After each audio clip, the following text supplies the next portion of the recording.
Bahii giddu galeessaa waggoota kurnan darban keessatti boqonnaa argeen beeyne keessa galeeram. Pirezidaantiin Iraan Masuud Pezeshkiyan rifaatuu fi aarii guddaadhaan saba tokko dura dhaabbachuun aloo ba'uuf dhaadataniiru. Dhiigni qulqulluun Khamenei cunqursaa fi yakka Ameerikaa Tsiyonistii hundeerraa akka balleessu labseeram. Dubbiin isaa fakkeenyan turre.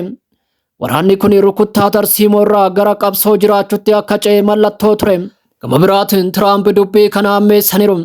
Pirezidaantiin Ameerikaa Truth Social irratti barreeffama maxxansaniin Iraan yoo haloo baate humni kana dura argiteen beeyne akka ishee mudatu akeekkachiisaniiru. Qormaata kallattii kanaan hooggansi haaraan Teheraan Waashingten waliin wallabdee kana haala ajaa'ibaatiin babal'isuuf qophaa'eera.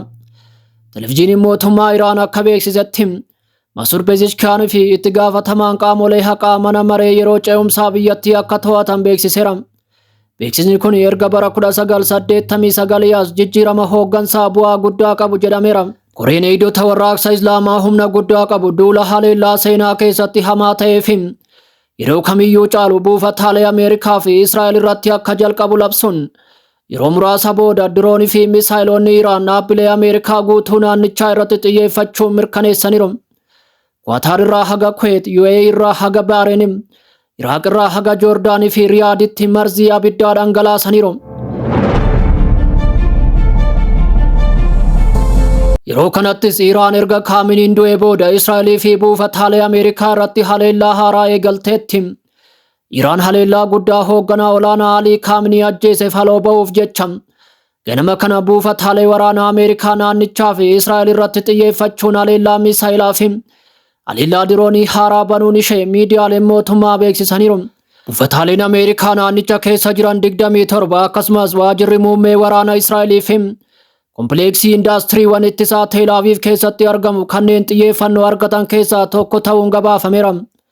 Ganama kana waraanni Israa'el misaayila Iraan irraa gara Israa'elitti darbame amanuun booda Yerusaalemii fi Teel Aviv irratti haleellaa guddaa raawwatamuu fi dhoo'insi magaalaa daaressuu mirkaneesseera. Misaayiloonni Iraan irraa gara mootummaa Israa'elitti darbaman adda baafamuu isaanii hordofuun guutuu biyyattii keessatti saayiraniin dhagahameera jechuun waraanni kun himeera.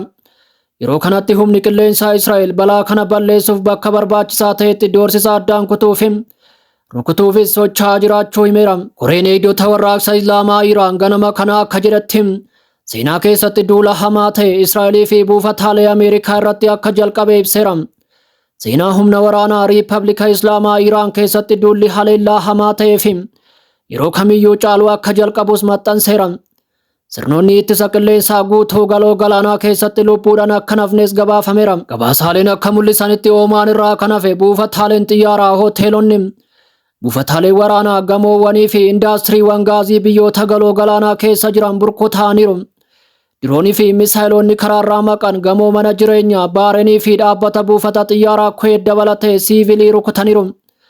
Biyyoonni galoo galaanaa duraanuu gara waraanatti harkifamuu isaanii tasgabbii dhabuun sarbama mirga abbaa biyyummaa isaaniis balaaleffachuun obsi isaanii qallachaa jiraachuu himaniiru. Ta'us ibidda Iraan irraa dhufu ho'ifachuu malee deebii kennuuf sodaataniiru. Paakistaan biyyoonni Arabaa Iraaniif yoo deebii kennan kallattii waraana keessa akka galtu beeksisteetti.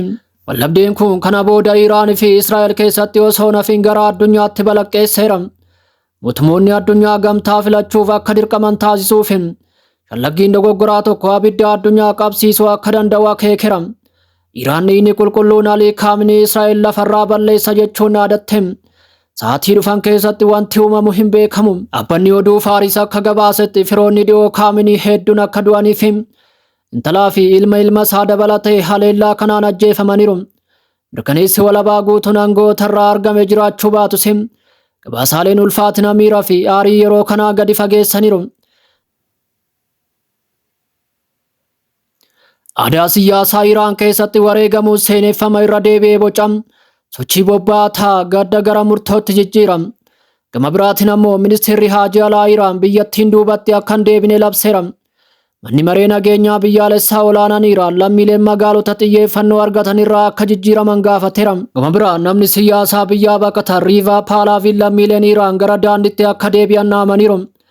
Tiraamp haasawa mataa isaanii taasisaniin erga boombiin kun xumuramee booda namoonni nagaa mootummaa isaanii akka harkatti galfatan gaafataniiru. Yeroo ammaa Teheraan irratti gaafii baay'ee fannifameera.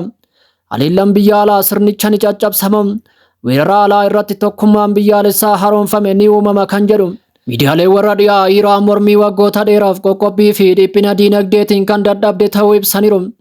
Yaa ta'u malee balaan alaa akkuma aangoo laaffisu dafee cimsuu akka danda'u seenaan ni mul'isa. Ajajoonni waraanaa Iraan dubbii nama sodaachisu dubbachuu itti fufaniiru. Dubbii himaan humna waraanaa akeekkachiisa kennaniin buufanni naannicha keessatti argamu Israa'el yookiin Ameerikaa yoo gargaare ni barbadaa jedheera.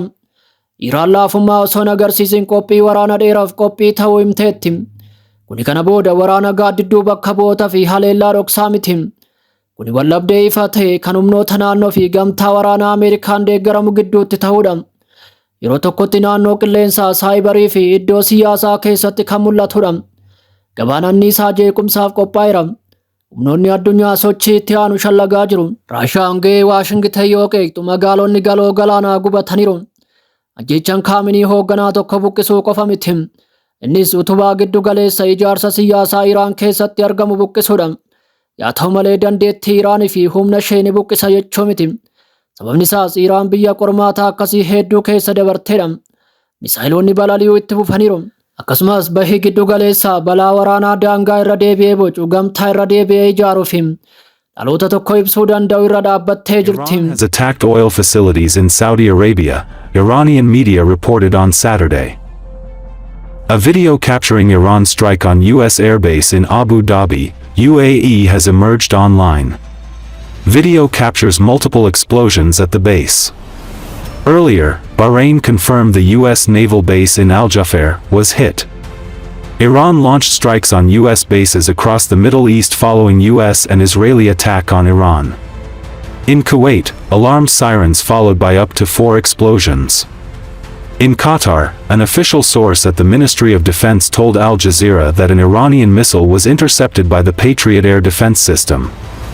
Iran had previously stated that any strike by the United States would trigger retaliatory attacks on U.S. bases and assets throughout the region, aiming to kill at least 500 American troops.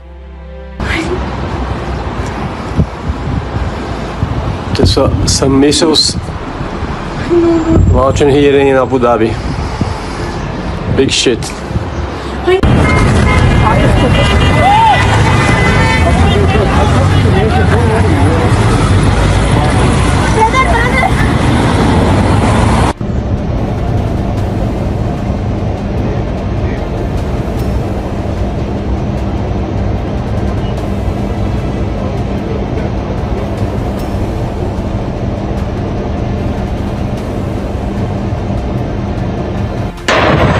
Red morning.